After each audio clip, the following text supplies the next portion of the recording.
In just one moment, we have a really cool story that we're going to bring you from Baltimore. But before we get to it, did you ever do musical theater or stage productions? I was actually in a choir for quite a few years, not only a church choir, but also a school choir. Thankfully, I was very deep within the choir, so you couldn't really hear me. But never any kind of dance stage performance. What about you? You know, I was like you. I was in choir as well, but I was more of a band geek. I was in the orchestra down in the pit more than up on the stage. But the point being, you know, it's an experience that I understand from those who've done it that you never forget, and the lessons that you learn to bring, you know, a story to life on stage in front of a live audience carry you through your entire life. Team building, working with other people, and especially learning those things at such a young age. Yeah. Very, very important lessons. Yeah. And that's what we exactly have here on the story that you're about to hear about. Over the weekend, the Baltimore School for the Arts made history. Dancers in the school's orchestra performed legendary dance choreographer Martha Graham's Appalachian Spring. Since Appalachian Spring premiered in 1944, it had never been performed by high school dancers. Friday night was also the first time African-American dancers performed the ballet's leading roles. And Lanai Richardson and Brian Bennett danced the roles of bride and groom, and they are joining us from Baltimore. Good morning to both of you, and congratulations. Good morning. Thank you so much. Thank you. How was it? What did it feel like last night? It was exhilarating. It was beautiful. It felt great. Everything was smooth, and we all did our best. Yes. Were you nervous at all, Lanai? Very. Definitely. Brian was too. Well, Brian, let me start with this question. Can you just give us an overview? What is the ballet about? Tell us the story. Well, it's set in the pioneer days, and I'm the husbandman, and I just recently built a house for my beautiful wife-to-be, and I walk in, and I'm so proud of what I built, and she's excited to marry me, and the community comes to watch us get married, and everybody's just happy and free, except for later in the piece, we think about how it'll be later in our marriage and what's to come, and maybe something might go wrong, and we're scared at first, but then we realize we're here and we're in it together, so it's very, very great. Lanai, why was this such an important performance? Not only it being the first time it being performed as a high school student, but also the first time that this piece being performed by African Americans. What made this so important? Well, Martha Graham, excuse me, is very known in the modern dance world. She's one of the first pioneers of the dance, modern dance, and because most of her dancers they weren't all Caucasian, but they were mixed, and the first time this was African American, it's influential to the dance world in general because the dance world for African Americans is very slim. So us doing this piece choreographed by Martha Graham, who is well known, it was such an experience. It was just amazing for this to happen. And we're looking at the photos, and they're just spectacular. You guys look like phenomenal dancers. Both of you, tell me about the audition process, how you got these roles. Let's start with you, Brian. It was very quick. None of us were really familiar with the Graham technique, and the person who auditioned us, she went through a brief overview of how we're supposed to be in the technique and contractions and lifting up. And we had 2 brief classes, and then we went straight to the audition and tried our best. And good thing it came out great. And Lanai, well, how is this one different? How is this ballet different than, you know, previous dances that you've done, this technique particularly? Things were initiated from different parts of the body. I know in ballet, things are initiated from the core and, you know, rooting down and lifting up at the same time. But for the Graham technique, everything is initiated from the pelvis, and everything has its own purpose. And everything was reflective of the cobra. How you move the curve and the contraction and the arching, it's all reflective of how the cobra moves. And it was just a very interesting experience to move like a snake does. It was different. Can you guys give us an idea of how much time you put in, both on personal rehearsal as well as collective rehearsal to put this production on stage? hours and hours. Countless hours, right?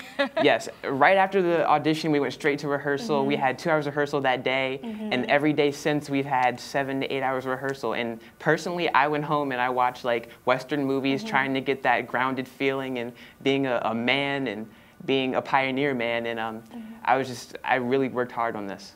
I really did. For me, it was researching the history of Martha Graham herself, researching the history of Appalachian Spring. I would take my lunchtime to go to the library and just research things and watch videos. I watched the original black and white video of Martha Graham doing it, and I got a sense of what the technique really needed. And personally, I would go home and watch the DVDs given to us in rehearsals and try to mimic, but also add my own type of spice to the choreography. And Brian and Lanai, when you talk about the amount of time and dedication and the amount of hours that you put into this, can you also talk to us a little bit about how you balance all of this, particularly when it comes to your school studies as well? Because you're students. Honestly, I stay up till 2, 3 in the morning doing homework, but I'm really focused on my grades, and I still get all A's, and I'm trying to work hard on my dance, but also want to be a smart dancer, of course. Exactly. It takes dedication, of course, but you have to know how to balance those things. Definitely, like other high school students, we don't have 2 or 3 hours to study homework, and we don't get out at 2 o'clock every day. So you have to know when to use that time. Like, we take the MARC train to go to school because we live far away from Baltimore School for the Arts, but we use that MARC train time, and we use the car rides and walking to do all of that, to try to fit it all in such short amount of time. Yeah, no time for play. Yes, definitely. We talked a little bit about some of the firsts involved here, the fact that this is the first time this performance was being done by high school students, by African Americans, but I also understand that this is also the first time that at least a few of the performers were wearing costumes that had been submerged for about 10 days due to Hurricane Sandy, and so some of the costumes were actually part of a group that had been affected by the hurricane. Can you speak a little bit about what it was like to wear something that that otherwise would have been forgotten because of this tragic storm, and what it's like to kind of bring that to life too as well on stage? Well, for me, my costume is still a little damaged, but from the stage it doesn't show as much, but it really humbles one to be able to wear those costumes after such a tragic event. It shows restoration, and it shows bringing things back to life, especially since this is the first time that Appalachian Spring has had this type of experience on a high school. It's really inspiring and humbling for me as a dancer. I want to hear from both of you. I'll start with you, Brian. What's your future goals? Do you want to be a professional dancer, and do you have a dream dance company that you'd like to be a part of? I don't have a dream dance company, but I do want to be in a dance company. I do want to dance professionally, and I want to just dance all my life. As long as I can, I want to just dance. And before I go to you, Lanai, Brian, how long have you been dancing? When did you start? I started when I was about 6 or 7. In competition dancing, and I moved up to this performance dancing and strictly performances, and it's been a long ride, but it's been great, and hard work and dedication. But I also want to go to college too. Very, very, very good. Did you receive any flack, Brian, as a male dancer growing up as a boy? Yes. When I was in elementary school, I would get made fun of a lot. I would be discouraged, but after a while, I just realized I'm doing something I love, and that's all that matters. I don't care what anybody else thinks of me. I do what I love, and I love to perform in front of people and touch people's hearts. So that was my goal, and that's what I did ever since I've been little. Yeah, that's excellent. Lanai, what about you? What are your future goals? I do want to become a professional dancer. I want to have a ballet and modern career, but not just limiting myself to that, because I want to be well known as some of the most well-known dancers in this world, and I feel that my dream company would probably be Miami City Ballet, and it's just because of the acceptance that they have, but I'm certainly not just limited to them. And I did receive judgment when I was little. I always grew up being that one outcast.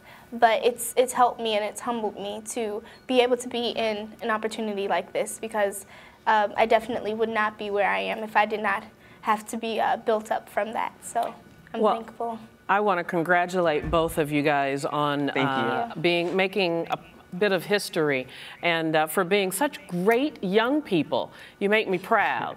Make all of us proud. So congratulations, and we're going to look for your name in lights. Okay. Hopefully.